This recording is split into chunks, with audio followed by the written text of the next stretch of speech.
muchos dudaron y algunos dijeron, sí, yo. No, muchos dudaban, ¿no? Entonces él dice, bueno, ¿quién va a ser el primero? ¿Quién va a ser el primero? De todos los que dijeron que era capaz de cruzar con alguien en mi mano, con uno de ustedes. Entonces cantamos, obrando tú, ¿quién? Me Me impedirá. Y es casi como nuestra canción lema, ¿no? Obrando Dios, ¿quién lo puede impedir? Es un estilo de vida que deberíamos vivir pensando de esa forma. Dios nos dice en su palabra que Él es capaz. La palabra de Dios es capaz, que Él es capaz, que el poder del Espíritu Santo es suficiente para que nuestra vida empiece a cambiar. Y estamos viendo una serie que llamamos ¿Quién soy y quién quiero ser? Un signo de pregunta. La semana pasada estuvimos hablando de dos personas, ¿no? ¿Se acuerdan? ¿Quiénes eran? María y Judas. María y Judas. ¿Quién soy? La primera pregunta. La segunda pregunta, bueno, dentro de la misma pregunta está la misma reflexión. ¿Quién quiero ser? Y ahí nos comparamos a la luz de estos dos personajes. Pero ahora vamos a abrir el libro de Mateo para pensar también en la misma idea. ¿Quién soy? ¿Quién quiero ser? Y en el libro de Mateo, en el capítulo 14, vamos a leer un pasaje de la Escritura, muy conocido, pero no tan comprendido. Hay algunos pasajes de la Escritura que son muy conocidos, pero la verdad que no son muy comprendidos. Uno de ellos es Proverbios capítulo 4, versículo 23. ¿Qué dice? ¿Quién lo dice de memoria?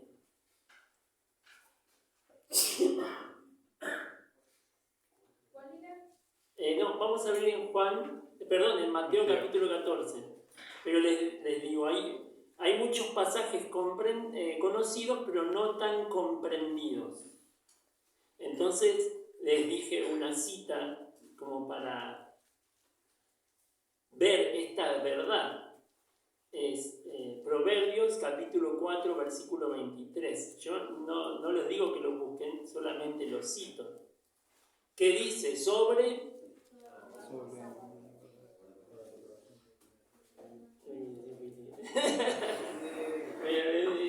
vida. Sobre toda cosa guardada tu corazón, porque de él mana la vida. Bien, no vamos a estudiar ese pasaje, solamente lo cité. Gracias, Abelucho. Dice, sobre toda cosa guardada, guarda tu corazón. Realmente es muy lindo poder meditar en la palabra de Dios y ver qué es lo que significa ese versículo. Es muy conocido, de hecho, yo solamente dije sobre y ustedes dijeron el resto del versículo, porque es muy conocido, pero no tan comprendido. Ya vamos a estudiar ese pasaje, ese versículo. Pero ahora vamos a otro pasaje muy conocido, pero no tan comprendido. Miren, vamos a leer desde el versículo 22, acá en la palabra de Dios, en adelante. Vamos a llegar hasta el versículo 33. Desde el 22 al 33. Leo el primer versículo y ustedes cuando quieran puedan seguir con los otros versículos. Un versículo cada uno. Enseguida Jesús hizo a sus discípulos entrar en la barca e ir delante de él a la otra ribera, entre tanto que él despedía a la multitud. Después de despedir a la multitud, subió al monte a orar aparte, y cuando llegó a la noche estaba allí solo. Y ya la barca estaba en medio del mar, a azotada por las olas, porque el viento era contrario. Mas a la cuarta vigilia de la noche Jesús vino a ellos andando sobre el mar.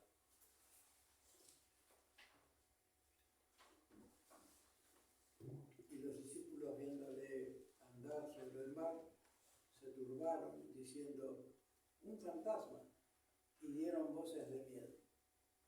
Pero enseguida Jesús le habló, diciendo, tened ánimo, yo soy, no temáis. Entonces le respondió Pedro y dijo, Señor, si eres tú, manda que yo vaya a ti sobre las aguas. Y él dijo, ven, y descendiendo Pedro a la barca, anda sobre las aguas para ir a Jesús. Pero al ver el fuerte viento tuvo miedo y comenzó a hundirse, entonces gritó, Señor, sálvame.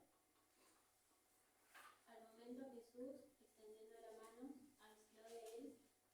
asió de él y le dijo, hombre de poca fe, ¿por qué dudaste? Sí, versículo. Y Sí. cuando ellos subieron en la barca, se calmó el viento. Entonces los que estaban en la barca se acercaron y lo adoraron, diciendo, verdaderamente eres Hijo de Dios. Muchísimas gracias. Leo el versículo, los versículos 20 y 21 del mismo pasaje. ¿Me siguen? ¿Sí?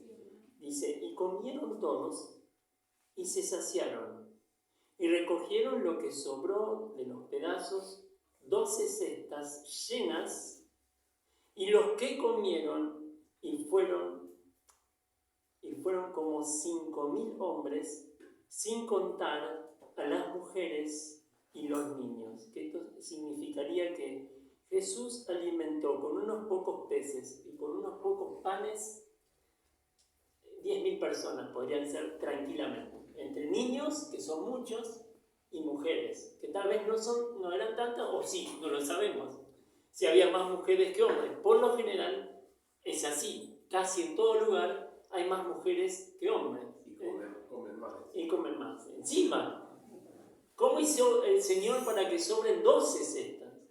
¿Te imaginas 12 Alejandros comiendo ahí? Terrible. Sobraron 12, una cesta para cada discípulo. 12. Estaban ahí.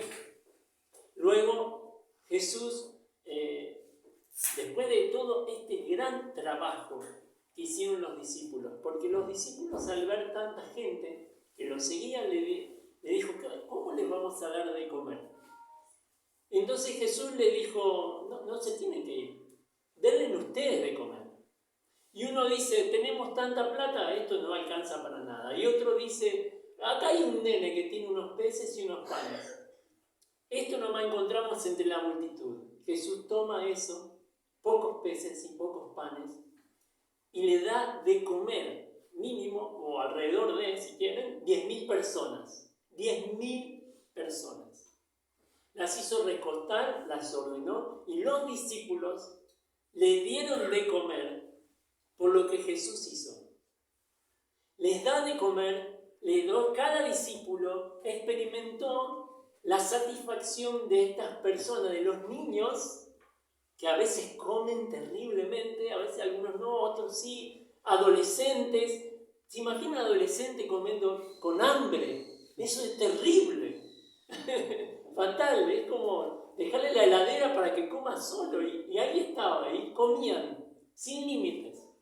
No se sabe cómo, sí se sabe por qué. ¿Cómo hizo el Señor para alimentar a tantos y que sobren 12 cestas? El tema es así. ¿Cómo hacer para ver lo imposible en mí? Lo imposible en mí. Este hombre hizo algo cuando puso el cordel entre las dos torres, hizo algo que nadie se animaría, porque es muy difícil. me preguntas a mí, ¿vos sos capaz de hacerlo? Y no, estoy seguro que es imposible para mí. Este hombre lo habrá soñado en algún momento hacer algo así, grande, y arriesgar su vida para hacer algo imposible prácticamente para todos nosotros. Pero no lo fue para él. Así como otros que hacen otras cosas, que para nosotros sí es imposible, para ellos no lo ha sido, ¿no? ¿Te tirarías en paracaídas? Tal vez vos decís, ni loco. Otros sí. Entonces uno dice es imposible, otro dice sí, me animo. Otro dice me animo si ahí va alguien conmigo, ¿no? Pero es la idea de, a través de lo que vamos a leer y a lo cual vamos a meditar, ver cómo hacer para que Dios logre hacer algo en mi vida que para mí es imposible. ¿Querés ver algo imposible en tu vida? En esta noche te invito a que podamos, a la luz de la palabra de Dios y de esto que estamos viendo, que vos lo veas en vos. Porque lo que es imposible para los hombres, para Dios no lo es, dice la Escritura. Dice la Escritura, para Dios no hay nada difícil. A Él no se le complican las cosas. Él no tiene problemas con las cosas que suceden en tu corazón y en el mío. Él no está limitado a obrar. Entonces, es eso lo que deberíamos ver en nuestra vida cada vez que nos acercamos más y más a Dios. Entonces, el propósito de Dios es hacer en vos algo que vos querés hacerlo, pero no podés. No que vos hagas algo imposible, sino que Dios quiere hacer algo en vos y en mí imposible para nosotros. No es que vos, no sé, desafinás hasta para tocar el timbre y que de repente cantes, seas Pavarotti. No. No es la idea esas cosas, sino hay algo mucho más profundo y hay un milagro mucho más grande que Dios tiene que hacer en nuestra vida. Y ese milagro se llama santificación en la Escritura. Transformación. Regeneración.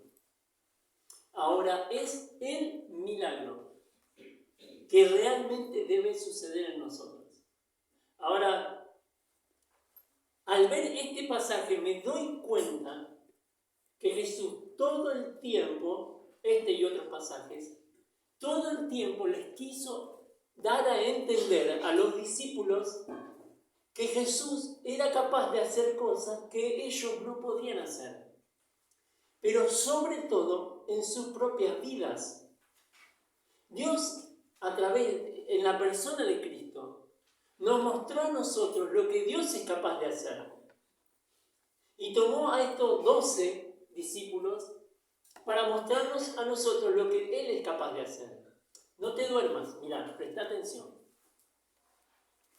Ellos acaban de quedarse con 12 cestas llenas después de lo que Jesús hizo. Ellos vieron cómo comían, ellos vieron eso, ellos experimentaron, ellos le dieron de comer algo que Jesús le había dado. Dios había hecho una gran obra, milagrosa, impactante. Ahora, la idea de Dios es hacer lo mismo, pero en nosotros. Porque era la idea de Dios hacer algo en ellos que realmente impacte el mundo. Y es lo que Dios quiere hacer a través nuestro, impactar el mundo a través nuestro. No por una cuestión espectacular, de que alguien que no puede caminar, camine, por eso lo puede hacer. Pero para Dios está más interesado, toda la vida lo hemos visto y en toda la Escritura lo hemos visto, que Dios está más interesado en lo interior que en lo exterior. Porque si no, Juan, el profeta más grande que hubo sobre la tierra, no se hubiera vestido de pieles de animales y comer gusanos. Hubiera tenido un carisma, una forma de ser distinta. Jesús no hubiera sido sin atractivo, como dice el profeta, aunque era el más hermoso de los hijos de los hombres, hablando de su personalidad. Él era conocido y admirado por los que creían en él, pero despreciado por los otros, porque no era alguien que no era un sacerdote, no tenía la pompa de aquellas personas conocidas del momento en el cual Jesús empezó su ministerio, a los 30 años. Entonces acá vemos otra vez Dios queriendo hablar a nuestra vida, a través de una circunstancia que los discípulos pasaron, ¿no? ¿Y cuál era la circunstancia? ¿Cuál era la cuestión? Jesús se queda con la gente que le dio de comer para despedirlos. Yo me imagino otra vez a Jesús tomando a los niños en brazos y dándole besos y abrazos con sus padres. Sus padres y los niños habían comido, estaban despidiendo a la multitud. Y Jesús pensando en hacer algo milagroso en el corazón de los discípulos. Ahí siempre es importante ver, bueno, yo tengo lo que cuando Jesús habla en rojo, en mi Biblia no la tienen todas las Biblias, pero no importa, vos marcá cuando veas que Jesús habla. Y eso es importante. Vemos que Jesús no quería él brillar. Él quería hacer una obra en el corazón. Él era la luz del mundo. Pero esa luz que ilumina el mundo, porque ilumina el interior del hombre que vive en el mundo. Entonces esa luz que está en tu interior alumbra a aquel que está en tinieblas.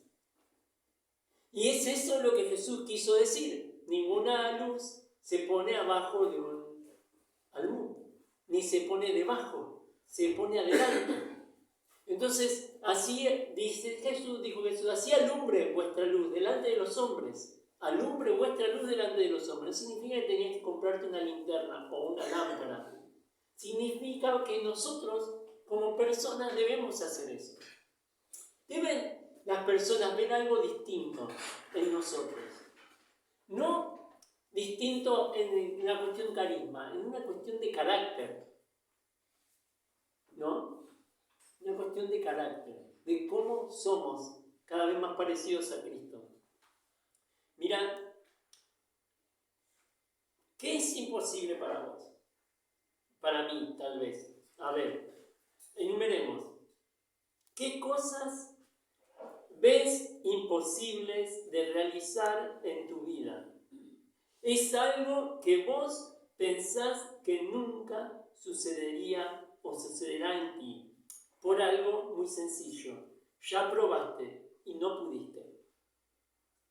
¿Leer la Biblia cada día es algo imposible para vos hoy? ¿Está siendo imposible tener un tiempo de oración genuino y real? ¿Está siendo imposible dejar la pornografía? ¿Dejar el chisme y la murmuración? ¿Está siendo imposible dejar de robar en el lugar donde estás? No que te metes una capucha ni que entras a un banco o algo así, sino robás. Robás tiempo en el trabajo, robás el gozo de otros. ¿Es imposible para vos empezar a tratar bien a tu cónyuge? Perdonar cosas a alguien que te hizo daño en el presente o en el pasado. ¿Te está siendo imposible sobrellevar tu vida tal como lo es? Bueno, es justamente donde Dios nos muestra que este pasaje, aunque lo conocemos, no lo comprendemos. Porque Jesús dice, tened ánimo, yo soy, no temáis. En el contexto, ya era entre las 3 y las 6 de la mañana. Digamos que podían ser las 4:30, 5. Eso dice acá, en lo que leímos. Y ellos estaban ahí, el viento les era contrario, ellos estaban cansados. Pero te das cuenta que su cansancio se había transformado, el cansancio físico, en desánimo espiritual. Porque la palabra que Jesús les habla, no les habla solo del cansancio físico. Después les dice, tengan aliento. Y después les dice, no teman. Son cosas que pasan en el corazón de una persona. Porque ellos ahora tenían miedo de morir. Ellos pensaron que se iban a hundir. Ahora, no estaban hablando cualquier persona. Entre ellos estaban los pescadores. Los discípulos sabían bien esto, que eran pescadores, lo que era estar en el mar. Lo que era estar en una tormenta, seguro también. Ellos ya estaban desanimados. Ellos sintieron que ya sus vidas se les terminaban. Mirá que venían bien. Mirá que habían hecho este gran milagro que les dije antes. Y habían visto a Jesús obrar. Y ellos mismos habían salido a predicar. Y habían ganado almas. Y habían ellos mismos resucitado a algún muerto y habían expulsado demonios. Mirá que ellos habían hecho todo esto. Pero ahora, todo esto maravilloso que estaban viviendo se terminaba en una noche de tormenta. Entonces acá estaba pasando lo que con las Torres Gemelas. De un momento a otro, todo eso que era maravilloso, majestuoso, un par de aviones se destruyen. Todo eso, ese imperio que había ahí en Estados Unidos, levantado, que era el orgullo de América, las 2 Torres Gemelas. Todo eso que era maravilloso, majestuoso, se derrumbó. Eso había pasado con los discípulos ahora. Ellos estaban por morir. Ellos estaban desanimados. Ellos no veían nada por la tormenta. Eso es lo que pasa con vos y conmigo. Las cosas que nos pasan, nos cansamos físicamente, nos desanimamos espiritualmente. Entonces, muchas veces, todo esto va en contra de lo que Dios quiere hacer en nuestra vida. Seguimos. Después Jesús le dice al final, a Pedro, hombre de poca fe. ¿Por qué? ¿Cuál fue la pregunta? Antes de que se duerma. ¿Por qué dudaste? Díganme toda la frase, a ver, la pregunta. Hombre de poca fe, ¿por qué dudaste? Se lo dijo a Pedro. Se lo dijo a Pedro. ¿Ven? No era algo exterior. Era algo del interior. Dios está apuntando a nuestro corazón, a lo que creemos, a nuestro estilo de fe, nuestra confianza, cómo somos, qué tan confiados somos en Dios. Le dijo a Pedro, Pedro, vos no tenés fe. ¿Cómo le dijo? De poca fe. En Pedro había fe, pero no suficiente. No suficiente para hacer lo que Dios quería hacer a través de él. Primero en él y después a través de él. Es esa cuestión imposible. Porque ese es el tema. Porque es el tema de lo imposible. Porque después de Jesús, Pedro fue el único que caminó sobre las aguas. Que caminó sobre. ¿Vos te imaginás caminando sobre el agua? No necesita canoa. Aquello le gusta ir a pescar. Van caminando. ¿De qué lindo? Vas así, vas caminando y ves un pescado y lo tira, ¿viste? Una cosa así, o agarrar un medio mundo y hace. Y está caminando sobre el agua, ¿viste? Y lo agarrás ahí. Pero si hace ruido mientras caminas, no. Pero no sé si hacía ruido Pedro mientras caminaba. Capaz no se te acerca ningún pescado. Todo esto lo estaba pensando mientras leía el cosa. Capaz no se te acerca si chapaleando, ¿cierto? ¿Qué decías, a ver vos? No importa. Señala la pata. Claro, pero te la vas ahí. Le va lavando los pies, entonces. Pero ¿te imaginas la situación de caminar sobre el agua? Claro que casi no nos podemos imaginar, porque es algo que nosotros nunca hicimos y es algo que nosotros nunca vamos a hacer. Porque siempre estamos con el agua al cuello. ¿no? Sí, es verdad. Estamos más acostumbrados a estar con el agua al cuello Sobre el agua. que sobre el agua. Pero te das cuenta que Jesús no quiso hacer algo espectacular porque quiso hacer algo espectacular para mostrar que Jesús era Jesús. Porque eso no lo necesitaba hacer, porque ya lo había hecho. Y ellos lo habían visto. ¿Y por qué Pedro pensás que Pedro se bajó de la canoa y le dijo, si sos vos, hacé que camines sobre el agua? Primero tuvo fe en que era Jesús, porque si no, no se hubiera llegado. ¿Entendés? Era él. Primero se asustaron, dijeron todo, era un fantasma, es un fantasma. Claro, venía como, entre comillas, levitando sobre Jesús, no sé cómo decirlo, pero cerca del agua. Entonces ellos gritan, es un fantasma, y se asustaron. Ahora yo no entiendo, creían en fantasma, bueno, no importa. Pero eso pasaba, era un espíritu, no sé qué pensaron, pero se asustaron porque estaban asustados ya, con todo lo que estaban viviendo. Ya la barca se hundía, ven una imagen y dicen es un fantasma. Y este fantasma era Jesús. Y para que tenga la prueba de que este fantasma era Jesús, Pedro hizo la prueba. De ahí, bueno, si sos Jesús, camina sobre el agua. Y ahí está el hecho imposible que Dios quiere hacer en tu vida y en la mía. Eso que es imposible para vos y para mí, Dios quiere volverlo en algo real. Ya te nombré algunas. Podés anotar algunas más. Era lo que Jesús quería hacer en Pedro y en los demás.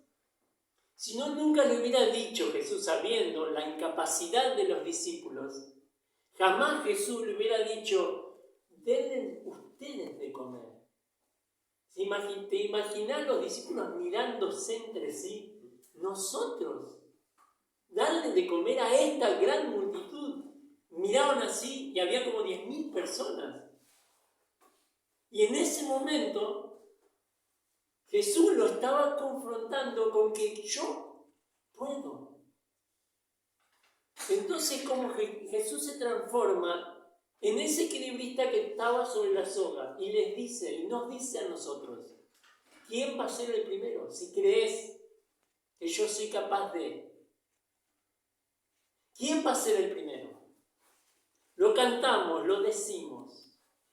¿Quién va a ser el primero en querer ver el milagro en nuestro propio corazón, en nuestra propia vida? De poder hacer eso que les nombré y algo más que parece imposible. Pero en nuestra vida, en mi vida, en tu vida, en nuestro corazón, rápidamente, 3 sentidos: oídos, ojos y boca. 3 cosas.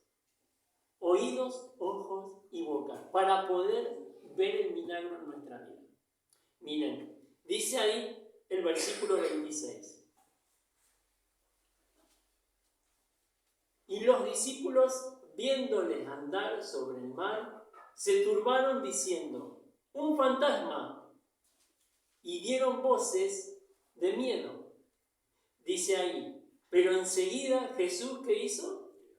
Les habló. Les habló. Y Jesús les dijo, tengan ánimo, yo soy, no teman. El oído. Es el sentido donde nosotros recibimos todas las cosas buenas y malas. La cuestión es si yo tengo oídos para oír a Cristo, oído para oírme a mí, oído para oír al mundo. ¿En qué estoy usando mi sentido? Este sentido que Dios me dio para escuchar decirlo a Cristo en esta noche. Soy yo, no tengas miedo. La palabra es para mí. Aquellas cosas que yo les tengo miedo. El oído que yo puedo utilizar para escuchar decirle a él, ¿por qué dudaste? No es una pregunta que tal vez te quepa. ¿Por qué dudaste? No es una pregunta que tal vez sea para mí. ¿Por qué dudé en que Dios es capaz de sostener mi familia, en darme trabajo, en ayudarme? ¿Por qué dudé? ¿Por qué? ¿Qué fue lo que me hizo a mí dudar de Él? ¿Qué pasó?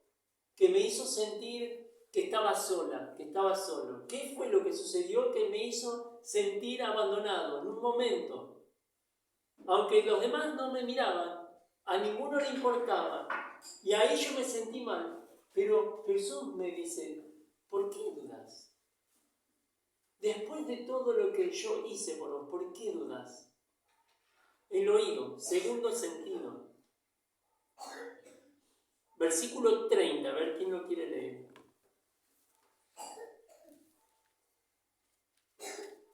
Pero al ver el fuerte viento, tuvo voces diciendo, Señor, sálvame. Pero al ver el fuerte viento. Primero el oído, segundo ¿qué? Al ver el fuerte viento. La vista. La vista. La vista.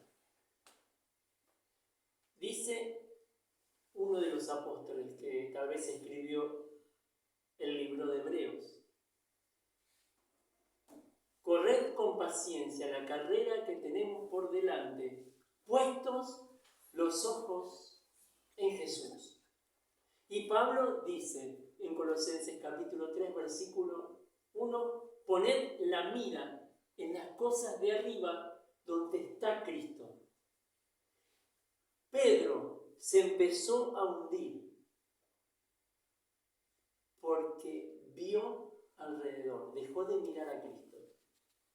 Ahora, no nos olvidemos de que la serie es ¿quién soy y quién quiero ser? Y al pensar en esto, pensé en esto. Valga la redundancia. ¿Están conmigo? ¿Estamos? Sé que hace sueño, pero... ¿No es cierto? Lo entiendo, lo tengo también.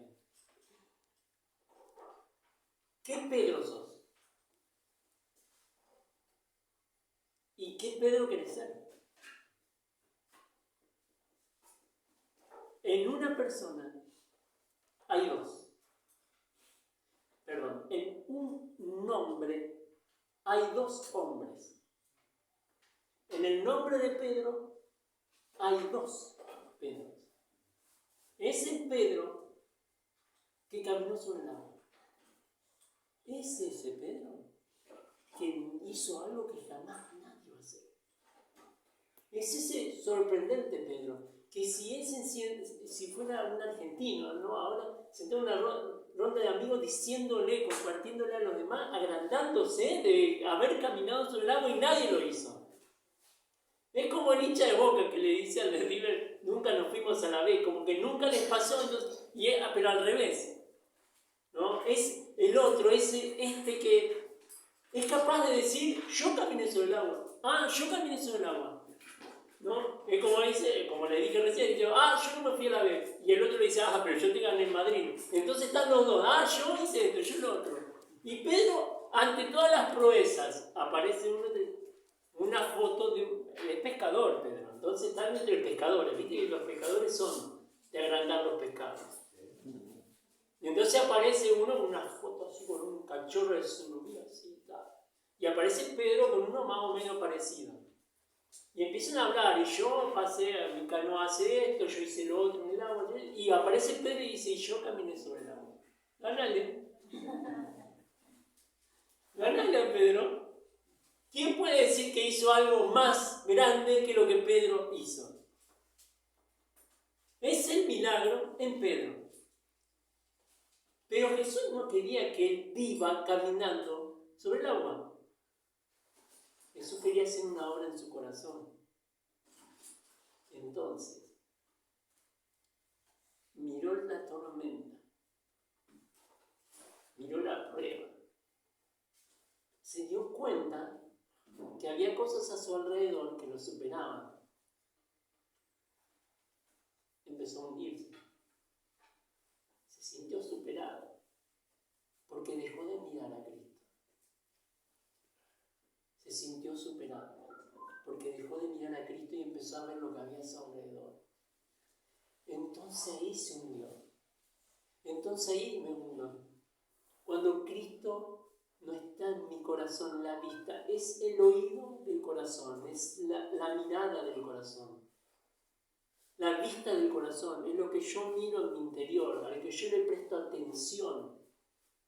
Cuando Cristo es el que está en la mira, en mí, yo lo tengo en mi corazón, pero yo estoy atento a lo que Él quiere para mí. Es la vista del corazón, no es la vista de los ojos, no es el oído que escucha todos los ruidos que escucha música, es el oído del corazón.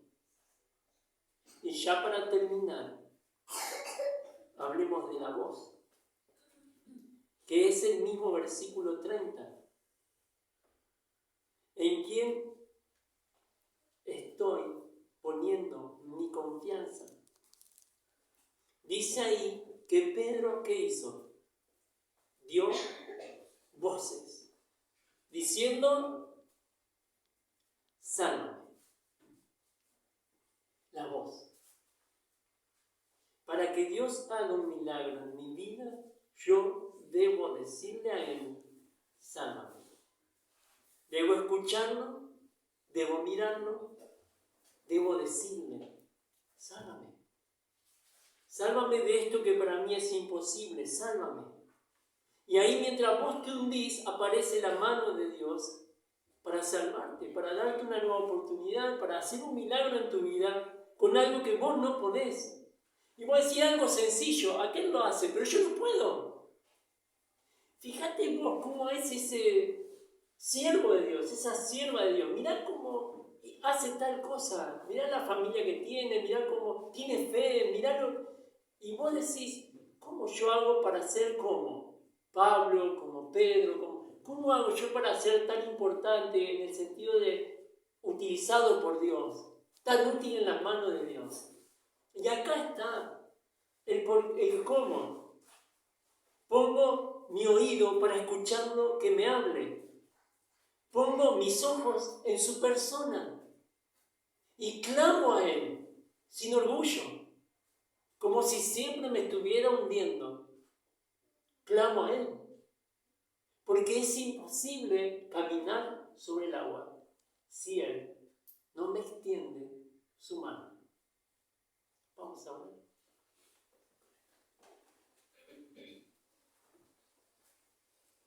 Y ahí, para hablar con el Señor,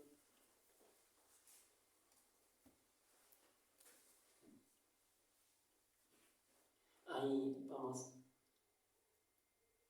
viendo cómo Jesús toma a Pedro y lo saca, y eso que era imposible, Dios lo hizo posible. Que Pedro soy, ¿qué Pedro quiero ser? ¿El que camina sobre el agua o el que se hunde? Que Dios hace una obra en mi vida para que pueda ser tan útil como fue después Pedro. Señor, lo más grande que hiciste con Pedro fue lo que hiciste en su corazón. Cómo lo sanaste, cómo lo restauraste después de que te negó, cómo lo utilizaste para ganar almas, cómo murió por tu causa, crucificado boca abajo, porque se sentía indigno de morir como tú moriste por nosotros. Ese Pedro que dice en su carta, al que amáis sin haberle visto. Ese hombre de Dios que caminó sobre el agua, pero que una vez se hundió. y al que tú sacaste adelante, porque hiciste un milagro en su vida, Dios. Y eso queremos ver en la nuestra. Tú sabes nuestra imposibilidad. Haz una obra, Dios. Te lo rogamos de todo corazón.